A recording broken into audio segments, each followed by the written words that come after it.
Before Princess Diana, there was Queen Elizabeth, the Queen Mother, a symbol of resilience, tradition, and controversy. Behind her regal smile lies a story full of secrets, triumphs, and untold complexities. Let's uncover the fascinating life of this iconic royal figure.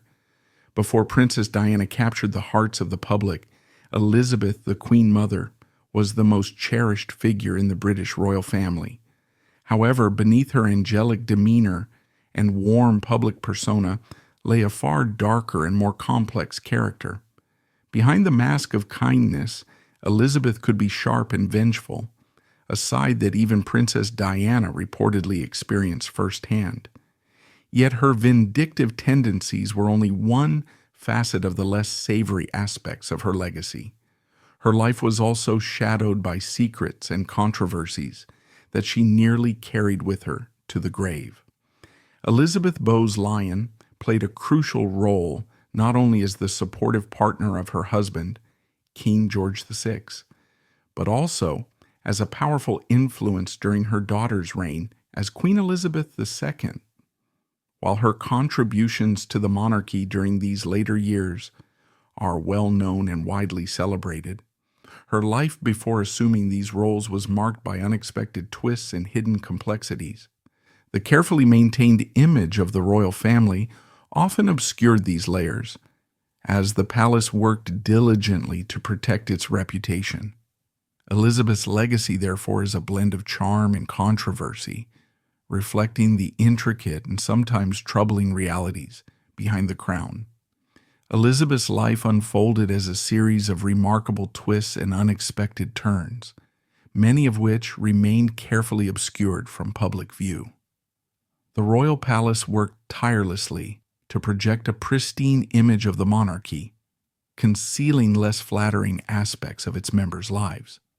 However, Elizabeth Bowes-Lyon's story cannot be fully understood without acknowledging these hidden layers. Born on August 4, 1900, into a prominent and wealthy noble family, Elizabeth was the ninth of 10 siblings, a position that afforded her both privilege and indulgence. Her upbringing was characterized by affection and doting attention from her family, especially her father, who was captivated by her cherubic beauty. His adoration was so deep that he insisted her middle name should be Angela, reflecting the angelic image she seemed to embody. Yet this image of innocence and sweetness was far from the whole truth. Even as a young girl, Elizabeth displayed a keen sense of entitlement and a sharp tongue. One oft-repeated story from her childhood recounts a moment when she tripped and fell, only to be helped up by a kind lady who asked if she was all right, addressing her as dearie. Elizabeth's response was striking. "I'm not your dearie. That is ma'am to you." This incident not only hinted at her precocious sense of self-importance, but also foreshadowed the particularity she would exhibit throughout her life. She reportedly relished being addressed as ma'am and went so far as to mock those who failed to pronounce it correctly, insisting that the word rhymes with spam, not harm. Such quirks, indicative of her strong personality, would remain a consistent theme in her character. Despite her family's emphasis on noble lineage and the social graces expected of her rank, Elizabeth showed an impressive aptitude for academic pursuits. Her governesses and teachers noted her intelligence and flair for writing, with her literary essays leaving a lasting impression. She excelled in her studies and passed her standard examinations with distinction, defying the stereotype of the idle aristocrat. However, her intellectual achievements were soon overshadowed by the world-changing events of her youth, which would profoundly shape her perspective and character. Elizabeth's natural intelligence and academic diligence left a profound impression on those who educated her. Her essays showcased not only her sharp mind, but also her refined ability to express herself, a talent her teachers and governesses consistently praised. Her success in examinations further cemented her reputation as an unusually capable young woman of her time. However, her promising and carefully curated upbringing was abruptly disrupted when, on her 14th birthday, World War I broke out. The declaration of war against Germany marked a grim turning point, plunging the nation and Elizabeth's privileged life into turmoil. Though Elizabeth was too young to engage directly in the war effort at its outset, the conflict soon reached her family in deeply personal ways. 4 of her brothers enlisted to fight, a stark reminder of the weight of duty expected from noble families. The war's toll on her family was devastating. 2 years into the conflict, her eldest brother Fergus was killed in action, leaving an enduring scar on the family. Another brother was captured and became a prisoner of war, adding to the heavy emotional strain. Witnessing the horrors of war from the sidelines proved unbearable for Elizabeth. Despite her youth, she was determined to contribute meaningfully. As the war raged on, the Bowes-Lyon family converted their ancestral home, Glamis Castle, into a hospital to care for wounded soldiers. It was here that Elizabeth's unyielding spirit and sense of duty came to the fore. She immersed herself in the work, displaying an empathy and resilience that earned her the admiration of both the soldiers and the medical staff. Her involvement was not limited to superficial gestures. Elizabeth dedicated herself wholeheartedly, tending to the wounded and offering comfort in their most vulnerable moments. This chapter of her life revealed a steely resolve beneath her aristocratic polish, a strength that would come to define her role in the royal family in later years. Elizabeth's dedication during the war years earned her the admiration of many, particularly the soldiers who benefited from her compassionate care. However, as the war ended and the 1920s began, her life took a dramatic turn toward romance and royal intrigue. The British royal family, like many others, sought stability and companionship in the post-war years. Among those searching for love was Prince Albert, the shy and reserved youngest son of King George V. Albert, later known affectionately as Bertie, had known Elizabeth since childhood, but saw her in a new light as an adult. He was captivated by her charm, elegance, and independent spirit, and in 1921 he proposed marriage to her. To his dismay, Elizabeth rejected his proposal. Albert's pronounced shyness and social awkwardness were significant barriers for her. She found these traits off-putting and believed they would not make for an ideal partnership. Elizabeth was also deeply apprehensive about the constraints of royal life. The idea of losing her personal freedom and having to conform to the rigid expectations of the monarchy made her hesitant. She expressed her fears openly, worrying that the royal lifestyle would prevent her from thinking, speaking, and acting as she truly believed she should. For a young woman who had already demonstrated a strong sense of independence, these concerns were formidable obstacles. Despite this initial rejection, Albert remained undeterred. He was resolute in his determination to win Elizabeth's hand and made his feelings clear to his family. Even when Elizabeth declined his second proposal, Albert's persistence only grew. Desperate to secure her agreement, he enlisted the help of his mother, Queen Mary. During a meeting arranged by the Queen, Elizabeth made a lasting impression, captivating the older woman with her wit and grace. Queen Mary later declared that Elizabeth was the only woman who could bring happiness to her son. What many did not realize, however, was that Elizabeth may have had her own reasons for delaying acceptance of Albert's proposals. Rumors circulated that she harbored an interest in other suitors at the time. One such figure was James Stuart, a dashing aide to another royal household, with whom Elizabeth reportedly shared a flirtatious rapport. Additionally, It was speculated that Elizabeth may have been intrigued by Albert's older brother, the Prince of Wales, Edward, though his well-documented reputation for scandalous escapades made any potential match unlikely. Edward was said to have dismissed Elizabeth's prospects as unsuitable due to his own cavalier attitude toward relationships. By January 1923, after nearly 2 years of courtship and 3 proposals, Albert's persistence finally paid off. To the delight of the royal family and the public, Elizabeth agreed to marry him. Her acceptance marked the end of her status as one of Britain's most eligible bachelorettes, a fact that brought disappointment to many admirers. The engagement was announced with great fanfare, and the couple wasted no time in planning their future. They were married just a few months later, in April 1923, in a grand ceremony at Westminster Abbey. The wedding was not only a significant moment for the royal family, but also an emotional one for Elizabeth. As she walked past the tomb of the unknown warrior, a deeply symbolic and solemn tribute to those lost in World War I, she paused and placed her bridal bouquet on the memorial. This simple but poignant act honored her late brother Fergus, who had been killed in the war. It was a gesture that resonated deeply with the public and exemplified Elizabeth's ability to blend personal emotion with a sense of duty. This defining moment marked the beginning of a new chapter in her life as the Duchess of York.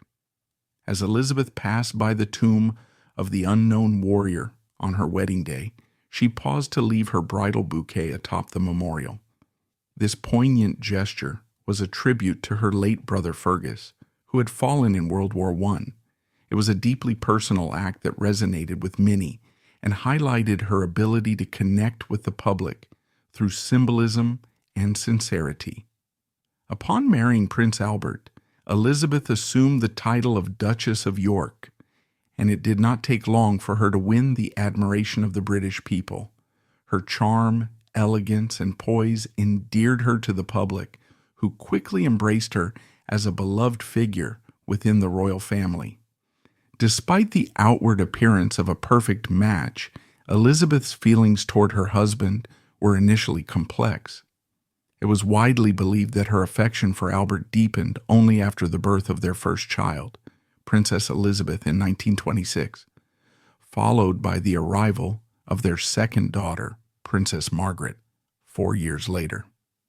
These milestones cemented their relationship, transforming their union into a partnership of shared purpose and familial devotion. For a time, their life appeared idyllic, but the happiness was not to last. On January 20th, 1936, the death of King George V triggered a seismic shift in the monarchy. The throne passed to Albert's older brother, Edward VIII, a man whose notorious reputation for indulgence and scandal preceded him. Edward's hedonistic lifestyle and romantic entanglements had long been a source of unease for the royal family, including Elizabeth, who questioned his ability to govern responsibly. These concerns proved well-founded when, within months of ascending the throne, Edward's reign came to an abrupt end. His decision to abdicate in order to marry Wallis Simpson, a twice-divorced American, shocked the nation and created a constitutional crisis. With Edward's abdication, the crown passed to Prince Albert, who reluctantly became King George VI. Overnight, Elizabeth transitioned from the cheerful Duchess of York to Queen Consort of England. Contrary to the dreams many might harbor about ascending to such a role, Elizabeth found little joy in this new chapter. She reportedly felt deep resentment over the circumstances that had thrust her husband into a position of immense pressure and responsibility. Her disapproval of Wallis Simpson was unwavering and evident in both her words and actions.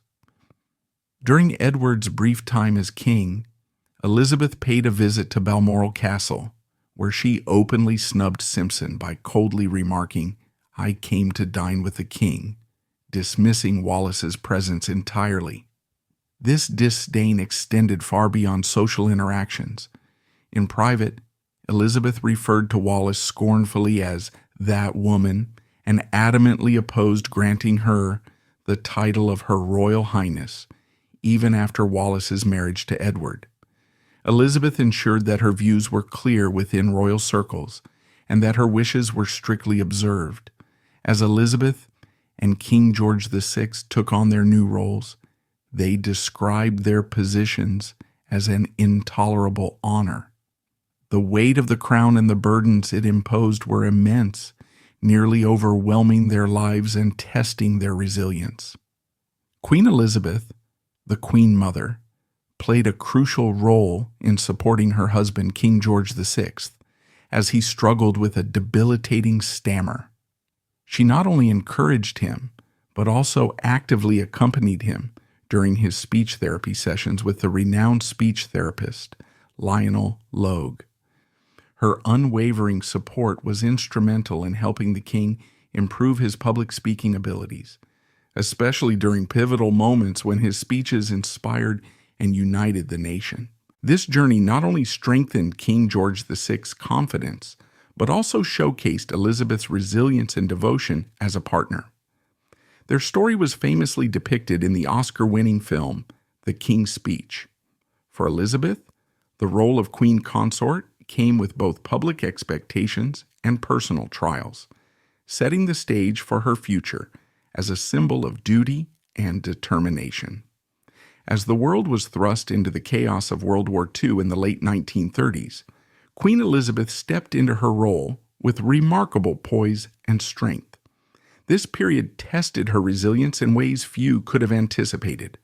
Despite grappling with personal loss, including the death of her mother, Lady Strathmore, she and King George VI became enduring symbols of British fortitude. Their ability to maintain a steady presence during a time of unparalleled turmoil helped rally the nation.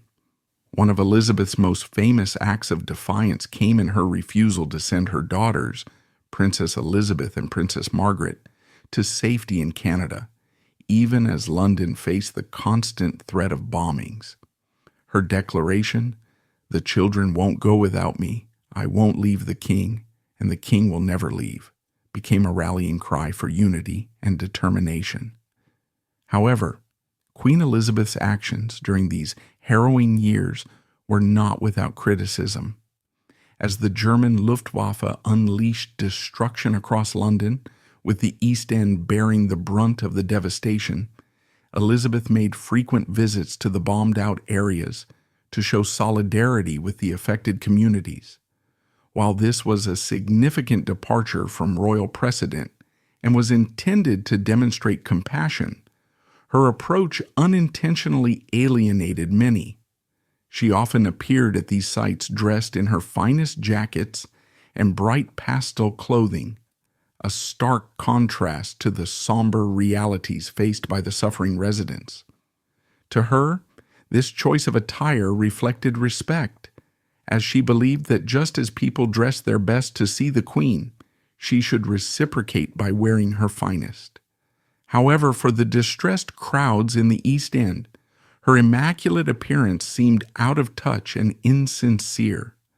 Their resentment grew so strong that they began jeering her and even throwing objects in protest.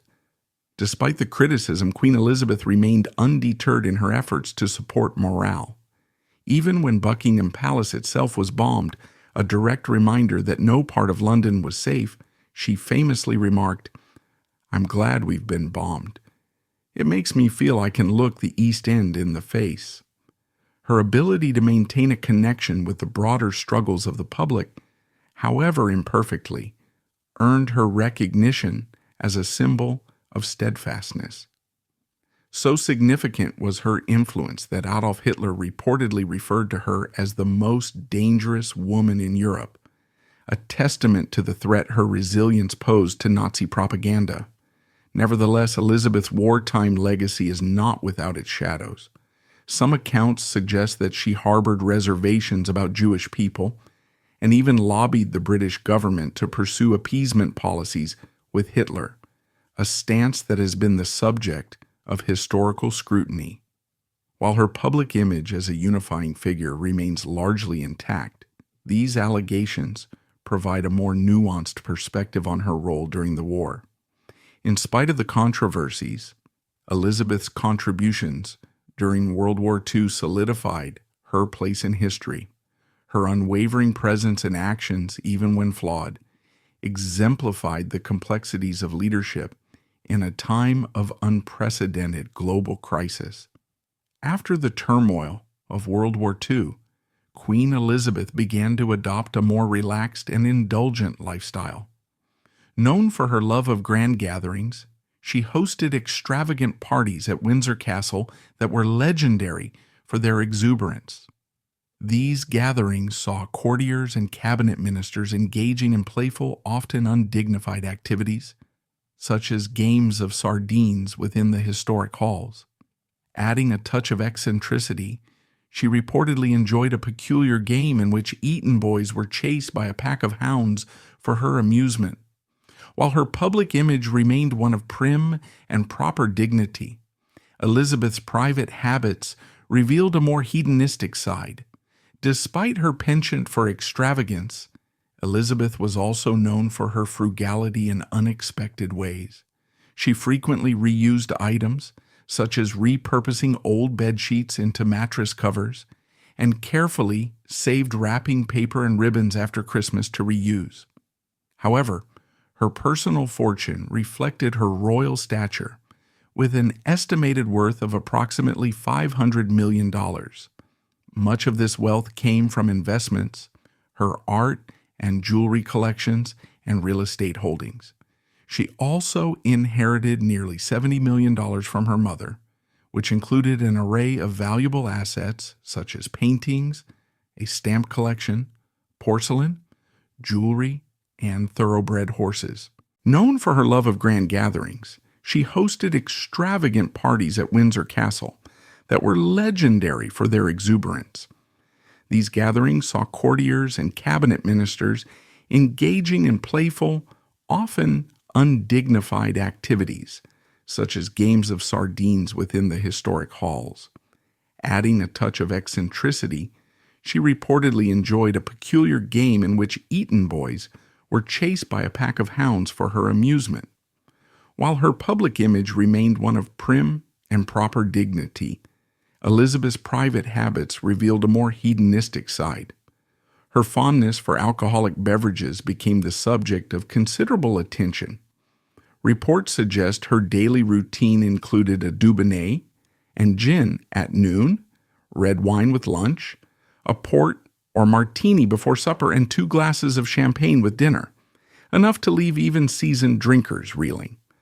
While this routine may have been a source of amusement to some, it underscored her penchant for indulgence. Despite her public popularity, Elizabeth's behavior occasionally betrayed a less flattering side of her character. In 1947, during a tour of South Africa, her usually composed demeanor faltered when a fan approached her car too quickly, prompting her to strike the individual on the head with her umbrella. Such moments, combined with her reputation for looking down on lesser folk, hinted at an entrenched classism. She rationalized this attitude as a form of patriotism, yet many observers viewed it as prejudice. Numerous anecdotes attest to her condescension. She was said to mimic the voice of a former servant who visited her and expressed disdain for the public offering their children for her to kiss. Her prejudices extended to political views as well.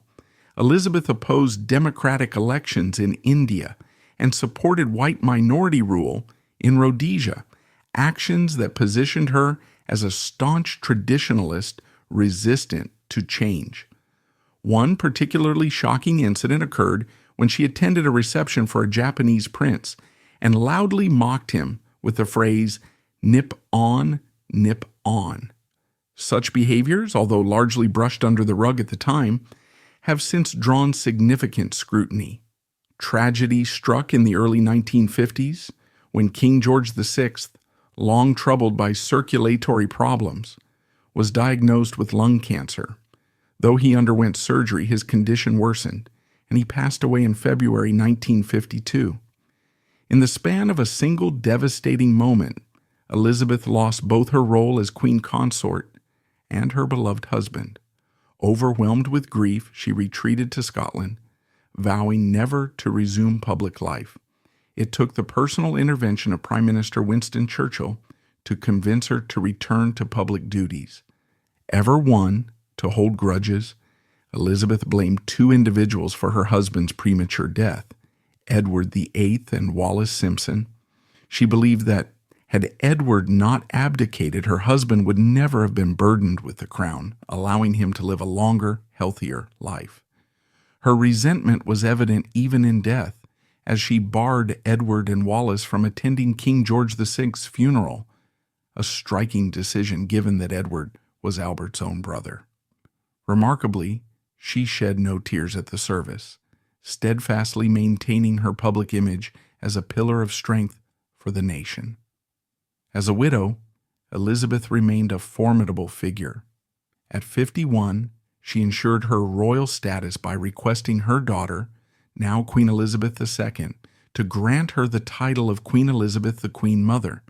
This title not only clarified her position, but also reinforced her enduring identity as a queen. Even in her twilight years, Elizabeth remained an influential presence. She shrugged off scandals with remarkable ease, such as the revelation in 1998 that she had accumulated a £4 million overdraft at her bank. On the very day this was reported, she attended a day at the races, unbothered by the public outcry. Elizabeth's centenary in 2000 marked a high point in her public life, celebrated throughout the Commonwealth. Ever the character, she insisted on having gin incorporated into the icing of her birthday cake, a playful nod to her well-known fondness for spirits. Yet her later years also coincided with some of the royal family's most turbulent moments. One of the most significant challenges came with the breakdown of Prince Charles and Princess Diana's marriage. Elizabeth reportedly held Diana in disdain, finding her behavior and controversies damaging to the monarchy. Her traditionalist values clashed sharply with Diana's modern approach as the people's princess. Conspiracy theories about Diana's death fueled speculation about Elizabeth's role, although no evidence has substantiated such claims. Elizabeth's legacy faced further scrutiny in 1987 when a shocking family secret was revealed. Two of her nieces, long presumed dead, had actually been institutionalized for mental disabilities and ignored by the royal family. This revelation, combined with her cold dismissal of the matter, cast a shadow on her reputation. Despite this, Elizabeth maintained her status as one of the most celebrated and enduring figures in British history, navigating scandal and sorrow with an unwavering sense of regal authority. In a shocking revelation that emerged years later, it was uncovered that two of Elizabeth's nieces, Catherine and Nerissa Bowes-Lyon, who had long been presumed and officially reported as deceased, were in fact alive and had been institutionalized in a psychiatric hospital for decades. The royal family had not only concealed their existence, but had also seemingly erased them from public memory. No members of the family, Elizabeth included, were known to have visited the two women or inquired about their welfare. They were abandoned, effectively forgotten, as though they had truly passed away. The truth, when it came to light, was deeply unsettling. Catherine and Nerissa were not suffering from any severe mental illness, but had intellectual disabilities. This revelation provoked widespread public outrage, with many accusing the royal family of hiding them out of shame and forging death certificates to mask the truth. The family's defense that the error stemmed from a bureaucratic mishap was met with skepticism. Elizabeth herself disavowed any knowledge of the matter, yet her lack of action to correct the record during her lifetime raised further questions. When the scandal broke, Elizabeth appeared more preoccupied with distancing herself from the stigma, emphasizing that the so-called madness did not originate from her side of the family, a statement that struck many as callous. This was not an isolated incident. Elizabeth's apparent detachment extended to other family members, such as her nephew Timothy, a chronic alcoholic whom she kept at arm's length. So distant was their relationship that she did not even attend the funeral of Timothy's wife, who tragically took her own life after the death of their child, a child who was also Elizabeth's great niece. Despite these troubling aspects of her family history, Elizabeth continued to command unwavering admiration from royalists and the public alike. Among Elizabeth's most celebrated contributions was her steadfast support of her husband, King George VI, as he battled a debilitating stammer. She played a pivotal role in encouraging him through speech therapy, an inspiring journey later dramatized in the Oscar-winning film The King's Speech. Her ability to soothe and uplift George during one of the most challenging periods of his life showcased her strength and devotion. Her warmth and charisma also extended to her public appearances, where she had a unique ability to captivate crowds. One endearing anecdote recounts an occasion when, during a public engagement, she encountered a stray dog wandering through the line of people waiting to greet her. Without hesitation, she bent down and cheerfully shook the dog's paw, an act that charmed everyone present. Elizabeth's public persona was carefully crafted, and one of the defining elements of her legacy was her practice of rarely speaking in public. Early in her marriage, she earned the nickname the Smiling Duchess for her ability to convey grace and charm through her demeanor rather than words. Throughout her husband's reign, she maintained this carefully curated image of quiet strength and poise, a strategy she once described as being utterly oyster. By keeping much of her inner thoughts hidden, she preserved an air of mystique that served her well as a royal figurehead. In her later years, Elizabeth faced the inevitable challenges of aging with characteristic dignity. As her health declined, she became increasingly careful about shielding her frailty from public view.